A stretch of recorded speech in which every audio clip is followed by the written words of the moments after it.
Israeli সরকারের আগ্রাসী অবস্থানের জেরে এবার নতুন ইসরায়েলি রাষ্ট্রদূতের নিয়োগ আটকে দিলেন ক্রোয়েশিয়ার প্রেসিডেন্ট জোরান মিলানোভিচ। ইসরায়েলের প্রস্তাবিত নতুন রাষ্ট্রদূত নিশান আমদুরের নিয়োগ অনুমোদন না দিয়ে সরাসরি তা প্রত্যাখ্যান করেছেন তিনি। প্রেসিডেন্টের কার্যালয় থেকে এক কড়া বিবৃতিতে জানানো হয়েছে, প্রস্তাবিত এই রাষ্ট্রদূত প্রেসিডেন্টের অনুমতি পাননি এবং ভবিষ্যতেও পাবেন না।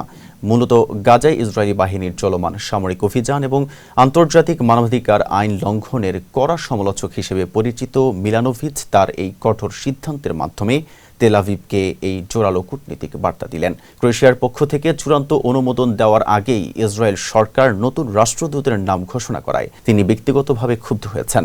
রাষ্ট্রদূত গ্যারি কোরেনের উত্তরসূরি হিসেবে নিশান আমদুরের নাম প্রস্তাব করা হলেও প্রেসিডেন্টের এই অনড় অবস্থানের কারণে এখন চরম বিপাকে পড়েছে ইসরায়েল।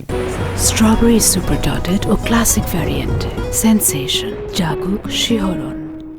ইসরায়েলি সংবাদ মাধ্যম টাইমস অফ ইসরায়েল অবশ্য এই সিদ্ধান্তের তীব্র সমালোচনা করে মিলানোভিচকে ইহুদি বিদ্বেষী বলে আখ্যা দিয়েছে।